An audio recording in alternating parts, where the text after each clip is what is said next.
Is there a word that's the opposite of hierarchy, or not the opposite of hierarchy, as in like just inverting the hierarchy, but like what is that principle that organizes the horizontal plane? Is there one?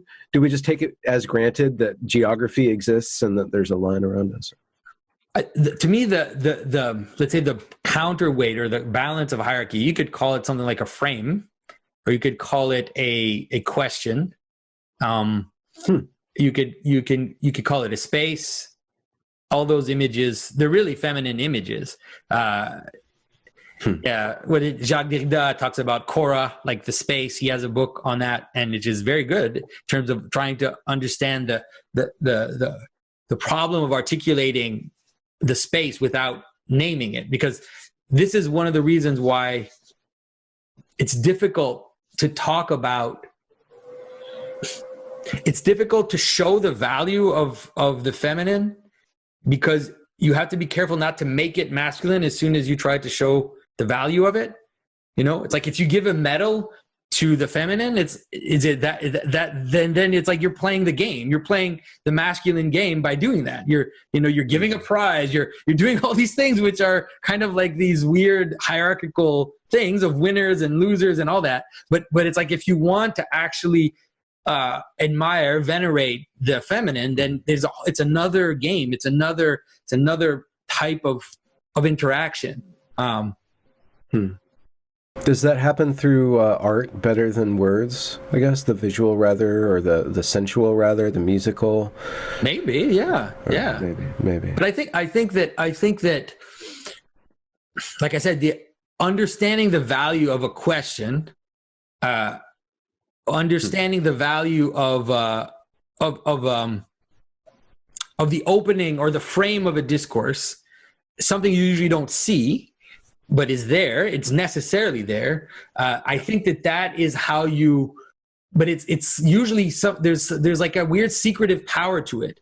It has like a secret power, you could say, and it's like once you understand, let's say, that without a question, there's no answer. That the question comes first. A quest. Right. The quest comes first. And so it's like the need comes first, right? So it's like that is extremely powerful. It's powerful if you understand it, even in terms of, let's say, a religious language, which is that you pray. You pray so that the world will happen in a certain way. You open up a space for the divine to manifest itself. That is extremely powerful. But it's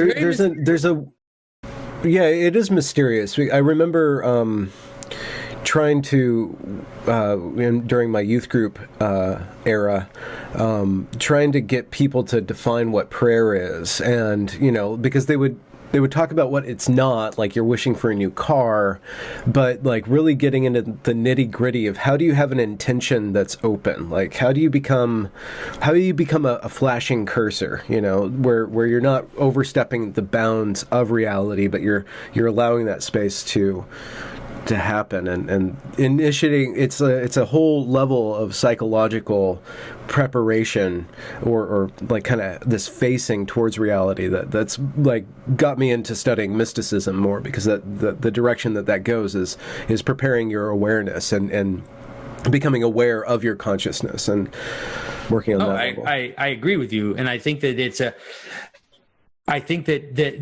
to understand the power of a question, and to understand the power of opening up a space or presenting a need, which is authentic, I think is extremely powerful. Like I tell this story a lot, but there's a story in the gospel at the wedding of Cana, which is really revealing in terms of understanding this, where there's this idea that Christ is hidden, that Christ has not yet shown himself to the world. No one knows who he is, really. The only person who knows who he is his mother.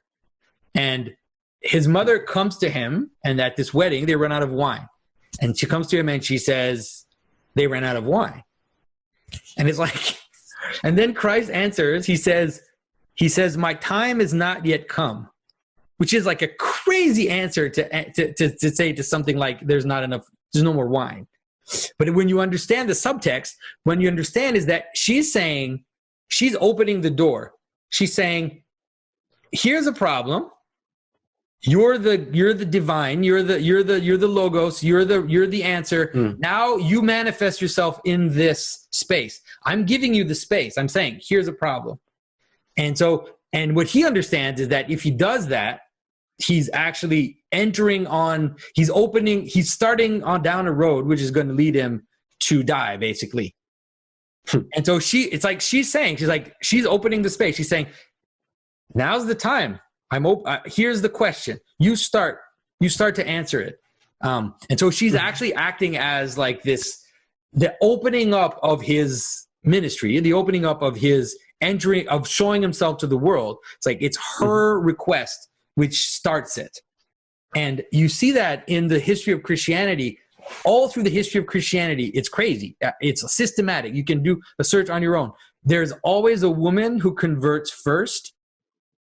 So, for example, the mother of Constantine, the mother of Vladimir of Kiev, it's always like a wife or a mother for every king, every emperor, every important person that converts. There's always a woman who converts first, and then there's a secret exchange. We don't hear about the exchange. There's like a secret thing, and then the visible figure converts, and then like the whole country converts or whatever. But that's the structure of being. It's like that. Well, hold on.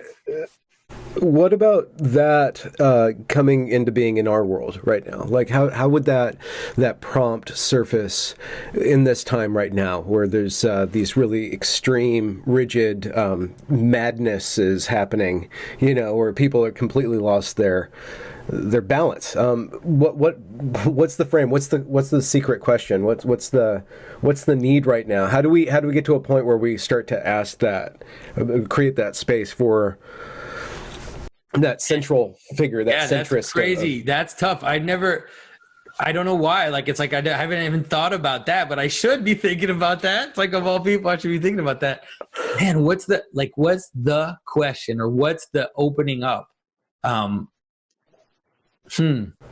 I mean, because it seems like if we look at Peterson's work, we can work at Peterson's work, but I'd like to look at your work. Like, the way that your work is interacting with people is that you're saying, wait, there's something more here. There's look at this movie. There's something more here. Like, what is playing out here? There's a. Well, maybe this is so. Maybe now it's like you got me thinking in a way that I never thought before, which is good. Maybe that in a way that's been what I've been trying to do from the beginning, in the sense that it's like one of the things that I'm trying to do is actually help people see the world differently. So it's like, I'm not trying to change the terms of what's being said. I'm just trying to say your frame by which you interpret the world is lacking. You need something which is more connective and connects the different layers of reality together. So I have to think about it. Maybe that in a way is a feminine move, like in the sense of saying, it's like, it's not the terms. It's not the things that are in the story. It's the fact that you've lost the frame. And because of that, you don't understand how powerful the story is. You don't understand how deep it goes and how it connects everything together, because you've limited, you're limited in your frame. Maybe that's interesting to think about that. The interviewer is actually an amazing image of what you're talking about, because what you're doing is by asking the questions, you're framing the discourse, and you can give the authenticity by framing the discourse properly. You have the power to open or close down spaces. And we see it all the time, because when we watch mainstream interviews, or you watch certain types of interviews, you can see that the interviewer is actually trying to shut it down. Like, in their question, they're actually trying to completely shut down the conversation.